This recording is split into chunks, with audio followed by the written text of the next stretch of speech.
Welcome back on this Friday. President Biden and former President Trump both heading to the heartland today as the midterm season heats up. President Biden traveling to Cincinnati, where he'll be speaking at a manufacturing plant just outside the city. And Mr. Trump will be speaking at a rally tonight in Greensburg, Pennsylvania, along with GOP Senate candidate Dr. Oz. Let's bring in Niall Stanage, White House columnist for The Hill. Good to see you on this Friday. Yay. I like the suit, Niall. Very sharp.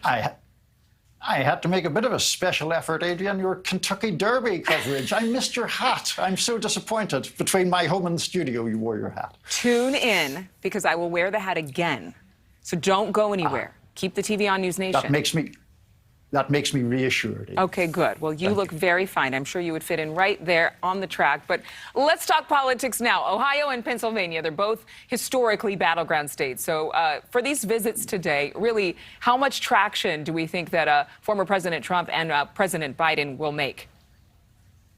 Well, I think the most immediate issue is the Pennsylvania Senate primary, and that's where former President Trump hopes to give some traction to Dr. Oz. President Trump, of course, the former president, coming off the victory of J.D. Vance in Ohio, his chosen candidate there. He'll be hoping to repeat that with Mehmet Oz in Pennsylvania. President Biden in Ohio, making the argument for his manufacturing agenda, which he says will lower prices, help to tackle inflation. But of course, Ohio and Pennsylvania, both very important electoral battlegrounds. If, as seems increasingly likely, we might end up with a Biden v. Trump rematch in 2024. Well, it's interesting. Former President Trump getting some pushback from some members of the Republican Party over his support of Dr. Oz. Why? Well, because Dr. Oz has a record of not terribly conservative positions on social issues and on the Affordable Care Act or Obamacare, which he appeared somewhat supportive of. On social issues, he's more liberal than some of the Republican base, and his rival there, David McCormick, is running him very closely in polls. So it's really a matter of how far can Trump's endorsement take Dr. Oz. Well, if it's anything like what we saw with J.D. Vance in Ohio, it could take him quite a long way.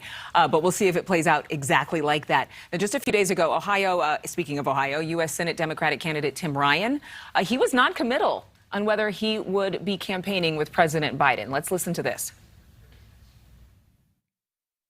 Will you invite President Biden to come campaign for you? Look, we welcome everybody's support, but I will be the face of this campaign. I don't think, surrogates are going to play a huge role here. Very interesting. Even his body language, pretty interesting and possibly telling. Is he attempting to distance himself a bit in order to pave the way for more support from moderate Democrats? Yeah, I think that's exactly it, Adrian. And you picked up on the body language and the whole tone of those remarks, which were pretty lukewarm at best. The reality of the matter is President Biden is running with a great degree of unpopularity in Ohio. He's about 19 or 20 points underwater, according to a recent poll, in terms of his approval rating there.